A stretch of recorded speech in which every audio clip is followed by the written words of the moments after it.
WYMT Mountain News this morning.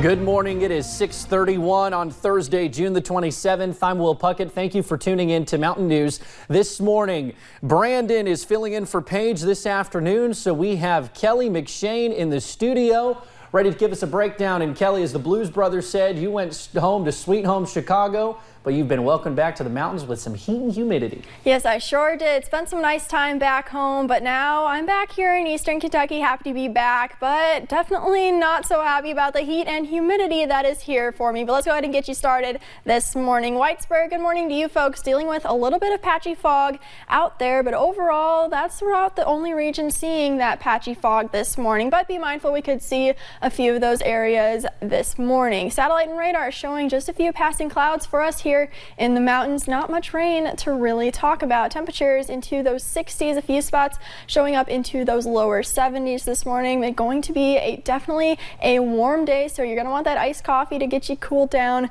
this morning, Will. All righty, Kelly, thank you. Well, Kentucky's permitless concealed carry law goes into effect today. The new law makes it legal to conceal a gun for anyone who is 21 and can legally own a firearm. There are still some limitations for carrying a weapon, including where it is prohibited by federal or state law. Now, also going into effect today is a law that makes it illegal for employers to discriminate against pregnant women. Becky Clare at Two Hearts Pregnancy Care Center in Ashland says the new bipartisan law is not just a step for equality, it can also alleviate stress on a mom to be in the early stages of pregnancy. Stress is not good for anybody, and especially a pregnant woman. And if she's able to go into a job and feel secure in that job, it goes a long way in helping her to be healthier, to choose healthier things. Now, the new law forces employers to make reasonable accommodations for employees who are expecting. Some of these accommodations include more frequent or longer breaks, lighter duty, and private space that is not a bathroom for breastfeeding. Well, House Minority Leader Rodney Atkins will not be in the running for governor in the fall as he lost to Andy Beshear in the primary. But still, his name could be on the ballot next year. The Herald Leader is reporting that Atkins says he has been approached about running for the Democratic nomination to challenge sitting U.S. Senate Majority Leader Mitch McConnell after Atkins' strong showing in the spring. The Sandy Hook native won 67 of Kentucky's 120 counties. No major Democratic candidate so far has declared their intention to challenge McConnell. Now, they represent two different factions of the Democratic Party, and tonight we will hear why Joe Biden and Bernie Sanders think they are the best candidate to oust President Trump. But they won't be alone. They'll be joined on stage by 8 other Democratic hopefuls in the second of 2 primary debates. WYMT Washington Bureau Chief Jacqueline Policastro breaks down the roster.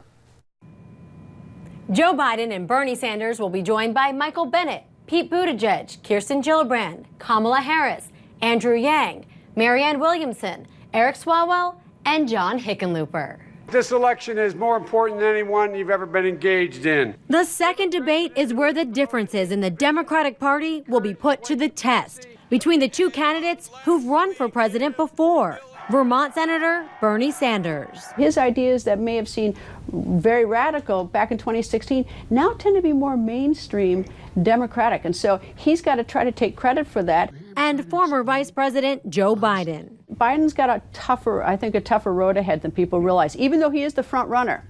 And if he makes a gaffe on debate night, I think that's going to hurt him. Other candidates will try to take the spotlight. Senator Michael Bennet and former Governor John Hickenlooper, both from Colorado. And the candidates without any political experience, writer Marianne Williamson and businessman Andrew Yang. This is their chance to be on the stage with people like Vice President Biden, which elevates them. And if they hit a home run, it's going to help with fundraising. And of course, then it helps them all the way down. 4 declared Democrats will not get to debate this time around. A second debate is scheduled for next month in Detroit. In the Washington News Bureau, I'm Jacqueline Policastro. Now, coming in September, Greta Van Susteren will provide in-depth analysis on WYMT every Sunday. Full Court Press with Greta Van Susteren shines a spotlight on the local impact of national politics. The show premieres Sunday, September 8th. Well, it's 6:36 on this Thursday morning. Let's toss it over to Kelly for a breakdown of what to expect on what's expected to be a hot and humid day. Kelly? Yes, we can definitely expect those hot and humid conditions here in the mountains, but hey, we're off to a pretty good start over in Rowan County and throughout all of eastern Kentucky. You can see that here. We are looking at plenty of clear skies throughout the region. Temperatures a little bit on the warm side this morning into those mid to upper 60s, but we are going to be definitely cranking up the heat as we head into the afternoon. Check out the out-the-door forecast. We are looking at a very hot and humid day. Temperatures just shy of 90 degrees this afternoon, so we're definitely going to be feeling the heat, but we keep those rain chances away for the most part. Maybe just a stray shower or storm will. All righty, Kelly, thank you. Well, thank you for joining us right here on Mountain News this morning. We'll have more on last night's start to the Democratic debates in just a few minutes.